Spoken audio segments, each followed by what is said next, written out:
여러분, 우리는 혼자가 아니다. 여러분, 정말 우리에게 누가 계실까요? 여러분, 사랑하는 가족이 있다는 건 너무나 좋은 겁니다. 그리고 또 사랑하는 자녀, 형제, 자매가 있다는 것. 그러나 예수를 믿는 우리에게는 무엇이 중요하냐? 내가 성령을 받았느냐 안 받았느냐. 여러분, 우리가 성령을 받았다는 건 어떤 걸까요? 우리는 막 성령을 받으면 우리가 너무 순복음에 치우쳐져 있는데, 순복음이 나쁜 게 아니라 여러분, 막 성령 받으면 막 하고 막 박수 치고 막 이런 게 아니라, 성령은 인격적입니다. 정말 우리의 마음과 우리의 생각을 만지시는 거예요. 정말 우리의 잘못된 거, 우리의 아집들. 여러분이 예수님을 만나고 나니까 뭐가 달라졌던가요? 고집 부리는 게 바뀌어졌어요. 어린아이는요, 자기밖에 몰라요. 어른이 된다는 건 뭘까요? 고집을 안 부리는 거예요. 근데 요즘 보니까 다큐멘터리나 요즘 또 심리학을 보니까 어른들이 어떤 게 있냐면 성인 아이가 있는 거예요. 성인이 되었는데 아이에 머물러 있는 거예요. 여러분, 여러분의 자녀가, 여러분의 손자 손녀가 안 자라면 어떻게 될까요? 너무 안타까워서 할머니 할아버지가 키 크는 약도 먹이고 병원에도 보내잖아요. 여러분, 여러분이 여러분의 말씀에 비추어서 내가 성인 아이가 아닌지. 여러분, 성인 아이가 되면 자라지 않습니다. 여러분, 아이는요, 자라야, 어른이 되어야 열매를 맺을 수가 있습니다. 여러분, 우리의 믿음도 자라게 됩니다. 이 믿음이 자라서 어떻게 되냐? 하나님 나라를 이루는 거예요. 즉 뭐냐? 점이 아니라 선인 거예요. 선이 연결이 되는 거예요. 점은 그냥 그 자리에서 끝나는 거예요. 여러분, 마침표는 끝나는 거예요. 쉼표는 끝나는 거예요. 그러나 선은 선을 만나서 도형을 이루고 하나님 나라를 이루는 겁니다. 그래서 오늘 본문을 보니까 우리에게 무엇을 말씀하느냐? 성령이 우리에게 어떻게 말씀하고 있느냐? 너희가 혼자가 아니다. 그런데 왜 혼자가 아니냐? 너희는 혼자서 살아갈 수 없는 존재라고 말씀하시는 거예요. 여러분, 우리가 혼자서 살아갈 수 있으면 굳이 다음의 도움이 필요가 없습니다. 그러나 주님은 우리의 연약함을 아시고 우리가 혼자 하면 살아갈 수 없는 존재인 걸 아시기에 우리에게 무엇을 주셨느냐? 성경으로 말하면 성령을 주셨고 우리의 이웃들을 허락하셨어요. 여러분, 믿음의 동력자를 놓고 기도하시는 축복이 있기를 소망합니다. 제가 어렸을 때 처음으로 전도사님으로 사역할 때 지금도 기억하는데 더 많이 기도해야 되겠다는 생각을 지금 하고 있어요. 그때 전도사님으로 사역할 때 훌륭하신 담임 목사님이 정말 20대에 철부지고 애들하고 똑같은 그런 거였는데, 그때 우리를 진짜 주의 종으로 생각하고 무슨 기도를 했느냐? 만남의 복을 놓고 기도했어요. 어떤 기도를 했는지 아세요? 근데 그걸 계속 못했던 것 같아요. 더 많이 했으면 더 많은 우리 훌륭한 장로님, 권사님, 집사님 만났을 것 같은데 뭘 기도했냐? 너희가 목회할 때 너희 장로님을 놓고 기도하는 거예요. 이제 신학교 들어간 전도사인데 그게 와닿지 않았어요. 권사님을 놓고 기도하는 거예요. 집사님을 놓고 기도하라는 거예요. 성도를 놓고 기도하는 거예요. 만남의 복을 놓고 기도하라는 거예요. 믿음을 놓고 기도하는 거예요. 너희가 목회를 하고 정말 내 말에 순종하는 게 하나님 말씀에 순종하고 담임 목사님 말에 순종하는 걸 훈련해야지 너희가 훌륭한 목회를 한다는 거예요. 그런데 더 웃긴 거는요, 목사님이 우리가 잘못하면 뭐라고 말하냐? 윤 전도사님, 제가 그랬다는 거 아니에요. 윤 전도사님, 전도사님 닮은 장로님 만날 겁니다. 전도사님 닮은 권사님, 집사님 만날. 그게요, 기분이 좋아야 되는, 기분이 너무 나쁜 거예요. 왜 그럴까요? 내가 나를 알거든요. 우리 권사님들이 신방 갔는데 자기 딸을 보고 꼭 이래요. 너도 니랑 똑같은 딸 낳아봐라 이러는데 그게 축복입니까? 아니거든요. 제가 왜 이야기를 할까요? 여러분, 우리는요, 성령으로 거듭나지 않으면 육의 모습을 살아가는 거예요. 오늘 로마서 8장을 통해서 무엇을 말씀하시느냐, 24절에 보니까 이렇게 말하고 있습니다. 20절부터 24절은 피조물이 탄식하고 있대요. 왜 탄식하고 있느냐? 해결할 수 있는 방법이 없다는 거예요. 여러분, 우리의 문제를 해결할 수 있습니까? 인간의 문제를 해결할 수 있어요? 해결하고 나면 또 문제가 생기는 거예요. 또 문제가 생기는 거예요. 근본적인 문제를 해결할 수 없으니까 탄식하고 있대요. 그런데 오늘 24절에 보니까 이렇게 말하고 있습니다. 23절, 24절 제가 읽겠습니다. 그뿐 아니라 또한 우리 곧 성령의 처음 익은 열매를 받은 우리까지도 속으로 탄식하여 양자된 것, 우리 몸을 속량을 기다리는 거예요. 속량. 여러분, 예수님이 십자가에 달려 죽지 않고 부활하지 않으면 이루지 않았다는 거예요. 아무리 내가 주님 뜻대로 산다고 해도 주님이 십자가로 속량제를 해서 구원의 역사를 이루지 않으면 우리에게는 아무 능력이 없는 거예요. 여러분, 우리는요, 주님이 십자가에 죽으시고 부활하시고 우리에게 무엇을 주셨느냐? 따라합니다. 성령을 선물로 주셨다. 여러분, 선물은요, 우리가 받을 자격과 조건이 있는 게 아니에요. 우리에게 거저 주신 거예요. 주시는 분 마음인 거예요. 정말요, 주님이 우리에게 뭐예요? 나는 떠나지 마, 보혜사 성령을 주셨다는 거예요. 여러분, 성령이 뭘까요? 성령은 우리를 도우시는 분입니다. 우리와 함께 하시는 분입니다. 여러분, 성령은 우리의 마음을 감찰하신다는 거예요. 만지신다는 거예요. God is healing you라잖아요. God is anointing you라잖아요. 여러분 영어 세대니까. 여러분 뭐예요? 만지신다는 거예요. 터치하신다는 거예요. 성령이 우리를 인격적으로 대하신다는 거예요. 여러분의 생각과 마음을 감찰하신다는 거예요. 여러분, 오늘 성령님이 우리의 생각과 마음을 감찰하셔서 연약한 부분은 만지시기를 원하시는 줄 믿습니다. 여러분, 수술대에 올라갔는데 여러분 전신마취 수술해 보셨습니까? 여러분, 속옷도 다 벗습니다. 수술을 한자봉만 가운만 입는 거예요. 오늘 우리가 주님 앞에 나아가는 건 신령과 진정으로 나아가는 건 뭐예요? 내 고집, 내 아집, 내 간점이 아니라 주님의 간점, 주님의 은혜, 주님의 말씀이 나를 터치하는 순간 나는 새롭게 되는 줄 믿습니다. 여러분, 주님이 우리를 새롭게 하시는 줄 믿습니다. 고린도후서 5장 17절에 이렇게 말, 그런즉 누구든지 그리스도 안에 있으면 새로운 피조물이라. 이전 것은 지나갔으니 보라, 새 것이 되었도다. 아멘. 여러분, 우리가요 달라질 수 있습니다. 우리가 회복될 수 있습니다. 어떤 은혜예요? 성령의 은혜로요. 성령의 능력으로요.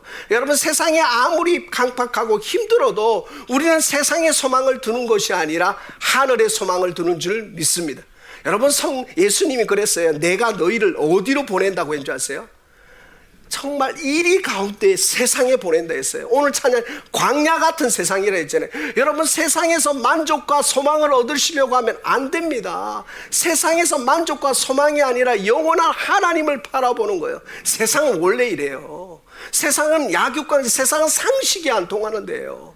그러나 우리는 그 상식이 아니라 믿음이 통하는 축복이 있는 줄 믿습니다. 여러분, 믿음이 통하는 거예요. 여러분, 사기당한 사람들 아세요? 마음에 상처받은 사람을 만나보셨습니까? 툭 하면요, 그 상처가 치유되지 않으면 건드려지는 거예요. 우리 장로님하고 저하고 어디 이거 때문에 전화를 했는데 뭘 영수증을 달라고 하는데 그 사람 자체 말이 확 튀어오는 거예요. 나를 못 믿어요, 이런 거예요. 왜 그럴까요? 여러분, 뭘 했으면 영수증 주는 게 당연한 거예요. 그런데 그 사람의 마음까지는 나는 잘 모르지만 그 사람의 연약한 부분이 있다는 걸 아는 거예요. 여러분, 우리 모두가 연약한 부분이 있습니다. 상처가 있습니다. 그러나 주님을 만나셔서 치유되기를 소망합니다. 여러분, 치유되셔야 됩니다. 상처가 상처를 낳아요. 결핍이 결핍을 낳습니다. 사랑이 사랑을 낳는 거예요. 풍요함이 풍요함을 낳는 거예요. 소망이 소망을 낳는 거예요. 왜 예수님을 믿는데 왜 상처를 가지고 있습니까? 예수님을 믿는데 결핍을 가지고 있습니까? 예수 이름으로 치유되기를 소망합니다. 예수 이름으로 회복되기를 원합니다. 이게 능력인 줄 믿습니다. 성령의 능력을 부여잡는 거예요. 말씀을 붙드는 거예요. 성령이 말할 수 없는 탄식으로 우리를 친히 간구하신다는 거예요. 여러분, 우리가 기도의 자리, 예배의 자리, 믿음의 자리에 있기만 해도 주님이 우리를 만지시는 거예요. 우리의 생각을 감찰하신다 하셨잖아요. 우리를 정말 연약한 부분들, 여러분, 가난한 사람들을 만나면요, 결핍된 사람들을 만나면요, 죄송하지만 가난이 죄는 아니에요. 결핍이 죄는 아니에요. 그런데 그 사람들을 만나면 왜 그렇게 그 사람들이 자격지심을 갖고 있는지, 그 사람들이 왜 그렇게 정말 조금만 멀떡하면, 목사님은 그런 경험 안 해봐서 그래요. 목사님은 뭘 해요? 아니에요. 주 안에서 새롭게 되는 줄 믿습니다. 여러분, 가난하고 나서 정말 주님을 만나고 나면요, 가난이 정말 죄가 아니에요. 가난이 아픔이 아니에요. 가난을 통해서 하나님을 만나는 거예요. 부자가 축복이 아니에요. 부자는요, 성경은 말하고 있어요. 누가복음 19절, 부자가 천국에 가는 게 바늘기보다 힘들다는 거예요. 여러분, 우리에게 주신 것은 한정적이에요. 세상의 형통함을 부러워하지 마십시오. 세상이 잘 되는 걸 부러워할 것이 아니라 내가 어디로 가고 있냐가 중요한 거예요. 내가 성령의 이끌림 받고 있냐는 거예요. 이 땅을 살아갈 때 세상을 바라보는 것이 하나님을 바라보는 축복이 우리 가운데 있기를 소망합니다. 그래서 오늘 우리에게는 무엇을 말씀하시느냐? 내가 너 때문에 있다는 거예요. 여러분, 내가 너 때문에 있다는 거예요. 여러분, 주님이 우리 때문에 있습니다. 나의 연약함을 아시는 거예요. 왜 그럴까요? 조금만 잘나면, 조금만 똑똑하면, 조금만 부자면 왜 그렇게 고개가 뻣뻣하게 서는지, 인간들이. 벼가 익으면 고개를 숙여야 되는데 왜 이렇게 우리가 얼마나 연약한 존재인지. 여러분, 이거는 주님의 십자가 앞에 육체와 정욕이 못 박아져야 되는 줄 믿습니다. 갈라디아서의 말씀처럼 예수 그리스도가 죽은 것이 내가 죽은 것이고, 예수 그리스도가 사는 것이 내가 사는 것이 고백이 되어지는 축복이 우리 가운데 있기를 소망합니다. 사랑하는 귀한 성도 여러분, 그래서 오늘 이 말씀을 통해서 무엇을 깨달아야 되느냐? 나는 소망이 없는 존재란 걸 인정하셔야 되는 거예요. 여러분, 성인 아이라고 했죠. 성인 아이는요, 죄송하지만 자기가 잘못한 걸 몰라요. 자기가 고집 부리는 걸 몰라요. 자기가 그냥 바른 길을 간다고 말해요. 여러분, 진짜 주님을 만나게 되면요, 내가 할 수 없다는 걸 인정하는 거예요. 여러분, 우리가 주님을 만나셨습니까? 그러면 우리의 형제 자매의 연약함을 보고 어떻게 해야 됩니까? 그 연약함을 놓고 기도하셔야 되지 않습니까? 누가 잘못했더니 누가 잘못했더니, 여러분, 잘못한 걸 손바닥을 똑같이 쳐요. 똑같이 쳐요. 여러분, 손바닥은 똑같아요. 박수를 똑같이 친다니까 한 사람만 잘하면. 여러분, 우리의 관점은 한계가 있어요. 그러나 하나님의 관점은 한계가 없는 줄 믿습니다. 그래서 오늘 우리는 하나님의 말씀을 부여잡는 거예요. 이 땅의 소망을 붙드는 게 아니라 하늘의 소망을 붙드는 거예요. 영원하신 주님을 바라보는 거예요. 주님이 해답이 되어지는 축복이 우리 가운데 있기를 소망합니다. 여러분, 문제가 많으시죠? 저랑 상담하실래요? 장로님, 권사님, 집사님, 저랑 상담하실래요? 답 없습니다. 저에게 상담이 아니라 저에게 기도 제목만 주십시오. 저는 상담해도 이 상담의 해결자가 되지 않아요. 목사님, 공부했습니다. 상담학 공부했습니다. 교육학도 공부했습니다. 그러나 답이 없어요. 답은 누구입니까? 주님인 줄 믿습니다. 우리는 기도 제목을 나누는 거예요. 목사님과 장로님과 권사님과 집사님이 기도 제목을 나누는 거예요. 그리고 누구를 바라봅니까? 주님을 바라보는 것인 줄 믿습니다. 여러분, 시카고, 전 세계에, 이 세계 열방 가운데 완벽한 교회 있습니까? 저한테 한번 소개해 주실래요? 완벽한 목사님 있습니까? 완벽한 장로님 있습니까? 죄송하지만 완벽한 권사님, 집사님 없습니다. 완벽하면요, 주님이 필요가 없는 거예요. 우리는 불완전한 존재입니다. 우리는 실수 덩어리입니다. 우리는 결핍의 대상입니다. 주님을 만나고 나면 이 결핍이 간증이 되는 거예요.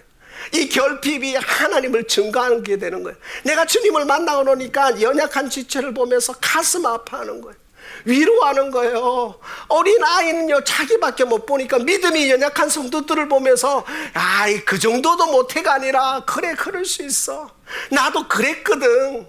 나도 그랬다니까. 시카고 50년을 살았는데, 이렇게 말하는 게, 50년 살았는데 목사님 5년밖에 하면 모르잖아요. 이게 아니라 내가 그 마음을 안다고 위로해 주는 거예요. 손만 잡아줘도 역사가 일어나는 거예요.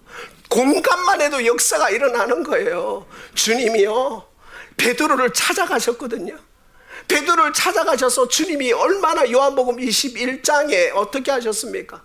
베드로가 그물을 배를 잡고 있는데 예수님이 친히요 물고기를 불에서 떡과 물고기를 굽고 계십니다. 처음부터 요한의 아들 시몬아 네가 나를 사랑하느냐 말씀하시지 않으셨어요. 허기진 배를 달랩니다. 허기진 배를 달래고 먹이십니다. 그리고 마시게 하십니다. 여러분 주님을 보면서 왜 주님을 안 닿습니까? 힘들다고 하면 여러분이 말로 하는 게 아니라 여러분의 손과 발이 움직여야죠. 이게 신앙 아닙니까? 왜 이렇게 말씀하십니까? 그때는 그렇게 하는 거야. 30, 40대는 원래 힘든 거야. 내 7, 80대 되니까 이제 괜찮더라고. 이 말은 그리스도인의 말이 아닙니다. 주님은요 베드로를 찾아가셔서 묻지도 않으십니다. 먹이시고 마시게 하시고 그 다음 말씀하십니다. 요한의 아들 시몬아 네가 나를 사랑하느냐. 여기서 이 세 번의 핵심은 뭔 줄 아세요? 네가 나를 3번 부인했기 때문에 내가 3번 말하는 게 아니라 주님은 무엇을 말씀하시느냐. 내가 성령으로 모든 걸 이루었다. 완전히 용서한다. 완전히 사랑한다. 완전히 기뻐한다는 말씀입니다. 사랑하는 귀한 성도 여러분, 성령은요 우리를 도와주기를 기뻐하십니다. 우리와 함께하기를 기뻐하시는 줄 믿습니다. 어떤 사람도 우리를 마음을 알 수 없지만 누가 하신다고요? 성령님이요. 성령님은 우리를 도와주기를 기뻐하시는 줄 믿습니다. 할렐루야. 성령님은 우리와 동행하기를 기뻐하시는 줄 믿습니다. 우리의 연약함 때문에 성령님이 있는 줄 믿습니다. 성령님은 우리를 한 번도 외면하지 않습니다. 내가 너 때문에 존재한다. 그래서 예수님이 디비라 바닷가에서 갈릴리 호숫가에서 베드로를 만나셔서 베드로에게 하신 그 3가지의 영적인 메시지가 뭐냐? 내가 너를 완전히 용서한단다. 내가 너를 완전히 사랑한단다. 내가 너를 완전히 기뻐한단다. 그 말씀인 줄 믿습니다. 주님이 여러분 때문에 기뻐서 어쩔 줄 모르는 거예요. 내가 너로 인하여 기쁨을 이기지 못한다는 거예요. 여기서 이 말은요 탄식은요 사랑한다는 거예요. 안타까워한다는 거예요. 애통한다는 거예요. 주님이 누구 때문에 애통하십니까? 여러분 때문에요. 여러분이 왜요? 자녀이니까요. 오늘 그 주님이 여러분과 동행하기를 기뻐하시는 줄 믿습니다. 아버지가 팔을 벌려서 자녀를 기다리는 것처럼 오늘 주님이 십자가에 죽으시면서 뭘 말씀하시느냐? 내가 다 이루었다. 아버지여 저들의 죄를 용서하옵소서 하는 그 사랑의 메시지를 들으시는 축복이 우리 가운데 있기를 원합니다. 그래서 여러분 성령님을 외면하지 마시고 여러분의 연약함을 주님께 쏟아내는 축복이 우리 가운데 있기를 소망합니다. 여러분의 아픔과 여러분의 상처가 주님을 만나지 않으면 또 다른 사람을 상처를 주는 거예요. 이 모난 이 상처가 또 다른 사람을 아프게 하는 거예요. 그러나 내가 주님을 만나고 나니까 이 상처가 둥그레지는 거예요. 그래서 이 상처를 통해서 누구를 만나느냐? 주님을 만나고 나와 똑같은 상처 있는 사람을 보면서 은혜와 긍휼이 일어나는 거예요. 여러분 이게 주님이 우리에게 주시는 성령의 선물인 줄 믿습니다. 그래서 성령의 선물을 누리시는 축복이 우리 가운데 있기를 소망합니다. 성령님이 이끄시는 대로 한번 기도해 보실래요? 성령님이 이끄시는 대로 사역해 보시겠습니까? 성령님이 이끄시는 대로 헌신해 보시겠습니까? 성령님이 이끄시는 대로 사랑해 보시겠습니까? 이루 말할 수 없는 거예요. 선물을 받는 것보다 주는 데 너무 행복해요. 기도를 받는 것보다 기도하는데 이루 말할 수 없어요. 이루 말할 수 없는 성령의 기쁨이 있는 거예요. 우리 집사님, 장로님, 권사님을 놓고 기도하는데 성령의 이끄심을 받으니까 성령의 충만한 성령의 기쁨이 있는 거예요. 여러분 주님이요 우리에게 이 기쁨을 누리게 하시는 줄 믿습니다. 사랑하는 귀한 성도 여러분, 영광장로교회가 왜 영광장로교회일까요? 성령님이 이끄시는 대로 순복되어지는 목사님, 성령님이 이끄시는 대로 순복되어지는 장로님, 권사님, 집사님이 모이는 교회가 영광장로교회가 아닐까요? 그래서 여러분 그 주님을 닮아가는 축복이 우리 가운데 있기를 소망합니다. 제가 말씀 준비하면서 이런 찬양이 있더라고요. 제가 찬양 못 부르고 잘 못 불러가지고 PPT를 한번 보죠. 장로님 띄워주세요. 이 가사더라고요. 성령 하나님 나를 만지소서. PPT 넘겨주세요, 장로님. 제가 읽어드릴게요. 성령님 깨어져 지친 나를 새롭게 하소서. 성령의 바람 계속 넘기시면 돼요. 씨들은 내 영혼 살리소서. 성령 하나님 이 땅 고치소서. 죄악의 어둠 속에 헤매는 우리 태워주소서. 성령의 불로 세상의 헛된 마음 태우소서. 제가요 왜 이 말을 하냐, 성령이 우리의 깨어진 나를 새롭게 하는 거예요. 성령이 바람이 내가 시들어져 있는 내 영혼을 다시 새롭게 하는 거예요. 성령이 이 땅을 고치는 것처럼 내가 세상의 헛된 마음을 품고 있는 나를 만져주시는 줄 믿습니다. 사랑하는 귀한 성도 여러분, 그 은혜가 우리 가운데 있기를 소망합니다. 말씀 기억하면서 다 같이 한번 기도하겠습니다. 성령은 현상이 아니에요. 성령은 여러분의 마음을 터치하는 거예요. 성령은 인격적이에요. 여러분의 생각과 마음을 만지셔요. 여러분의 상처를 만지셔요. 여러분의 연약함을 만지십니다. 오늘 그 성령 하나님을 인정하면서 아버지와 친밀해지는 축복이 우리 가운데 있기를 소망합니다.